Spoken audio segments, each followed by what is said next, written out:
What are your thoughts on the prediction market trend? Yeah, I love prediction markets for one thing and one thing only, in that it forces people to think about probability and outcomes. And I think thinking about probabilities and outcomes is the core um, attribute that you have to be a great investor.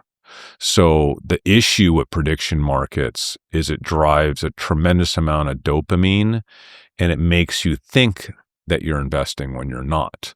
So prediction markets operate out of a fixed pie. Mhm. So there's a winner and a loser. So every time somebody wins, somebody loses. There's no net gain in a prediction market. The world of investing is a constantly bigger pie every day, right? The entire global capital market and industry is getting larger every single year. And if you're an investor, you're trying to get a bigger piece of a growing pie. So if you're going to play in one of those two games, which game do you want to play in? You want to play in a game where you're trying to get a bigger piece of a pie that's getting bigger every year, as opposed to a pie that's always the same size, where there's always an equal winner and loser, and then someone shaving a little bit, But right? do you think a lot of younger investors are going to start investing with prediction markets? Yes. And that's going to be their exchange? Yes, absolutely they will. Absolutely they And will. what's the risk of that? Not all, by the way. Yeah. I was a gambling addict when I was younger. Shouldn't surprise you guys, right? So I would drive my car from Dallas to Shreveport and sit in poker rooms till 7 a.m. When I moved to LA, I was in my early 20s. I would occasionally, I'd be out at night partying with my friends. 2 a.m., everyone would go home. I would drive down by LAX. There was a casino down there off of Century Boulevard, I think. And I would play poker with a bunch of 60-year-olds, and I hated cigarette smoke. And man, that was the smokiest room ever. Again, until 6, 7 in the morning. So I was an out of the money options addict. In college. I would skip class. I would trade out of the money options on a payphone in the basement of the business school. I would go broke every few weeks. I'd make more money, go broke, make more money, go broke. So I know what it's like to chase that dopamine. I get it. It's a young man's game, and it's part of the journey for most. Now, for most, some people will never break out of it, but I have absolute confidence that most people will. Why? Our brains change. Our lifestyles change. We mature. We get a family. This happens to most every person. And we have more investment education now than ever before. So you start to see people around you, and you see the guys that are just gambling with their money and what's happening to them in their lives and their bank accounts. And then you see your friends that are investing on Robinhood in actual stocks and equities. You see the AI revolution happening right in front of you. You see news cycles about billion-dollar companies and trillion-dollar companies. It's not like you're not exposed to all of this every single day. And especially when you get out of the fraternity house and you start working at a company and you're around professional people, it's an evolution of life. And most people will break out of it. Now, does it mean they're not going to play around in prediction markets for the rest of their life? No, of course. I still do it. I do it for fun, right?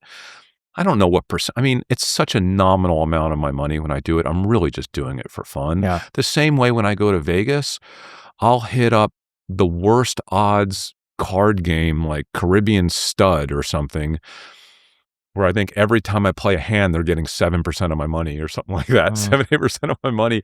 But I do it because it's fun. Now, what's interesting is that I read a study that allegedly found that on Kalshi, users lost an average of 27 cents for every dollar that they put on the platform, versus sports betting, where they lost an average of, I believe it was 11 cents. And so they argued that these prediction markets were actually worse for your finances than straight up gambling. And that when you put gambling on an app that you primarily invest, it really blurs the line between what is gambling, what is prediction markets, what is investing. And because they make it so easy, it's like, well, I could just do this coin flip over here. May as well, and then I have more money to invest. I don't buy it. You lose money enough gambling on this and that. Eventually, your mind assesses the pattern subconsciously. It just does. You're not going to lose your money over and over and over again and just keep doing it for 50 years. Maybe you just have to double down, though. That's why you need to just invest more. I've been there, Graham. I was a gambler, a problem gambler when I was young. Most problem gamblers, when they're young, grow out of it. Some don't. Like I said, this is not black and white, but your brain does start to assess patterns, and if the patterns are losing, you try different things. That's the entirety of the human species and how human evolution happens, right? The weak go away, the strong survive. Even within our lifetimes, we're learning and we're getting smarter every day. And I just don't buy the whole thing where prediction markets just existing are going to lead to the collapse of society. I am more excited than I've ever been about the next generation becoming prudent investors because of these apps, because they're learning about probabilities, they're learning about outcomes, and they're also investing in stocks. Mm-hmm. I don't care that they're on the same app. It doesn't bother me one bit. There will always be anomalies. There will be exceptions to the rule. There's always people with gambling problems. That's never going to change. But as a general rule, I don't think it's a huge issue. So if we're just to entertain the viewer and pull out some crazy lofty predictions, what would you say, just a one simple answer, is a company that you think will likely go bankrupt?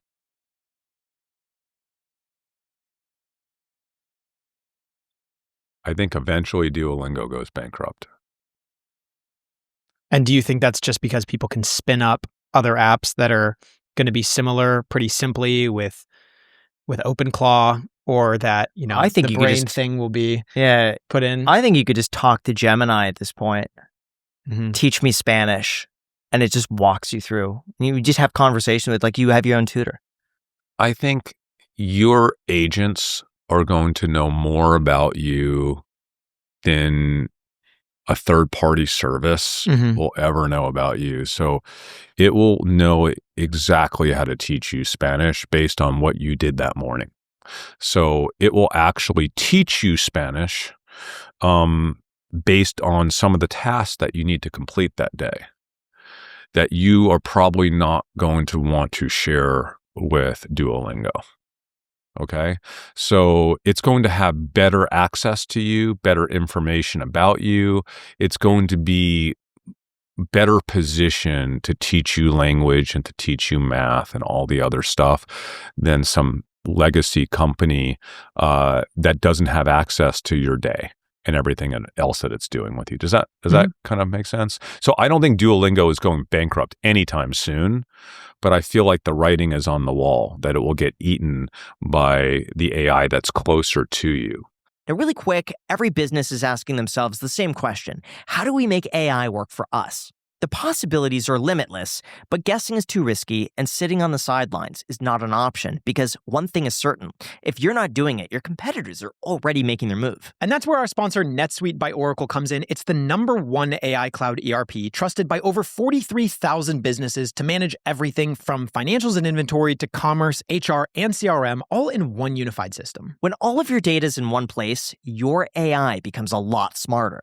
It doesn't just guess. it knows. NetSuite intelligently automates routine tasks, delivers real-time insights, and helps you make fast, confident decisions that actually help drive growth. And it's not just an add-on, it's AI that's literally built right into the system that runs your business, helping you cut costs, improve accuracy, and stay ahead of the competition. Whether your company is making millions or even hundreds of millions, NetSuite gives you visibility and control to keep moving forward. Honestly, if I were building a business of this size, NetSuite's the only company that I have 100% confidence in. So if your revenues are at least in the 7 figures, get our completely free business guide, Demystifying AI, at netsuite.com/clips. Again, the guide is free for you at netsuite.com/clips, netsuite.com/clips, with the link down below in the description.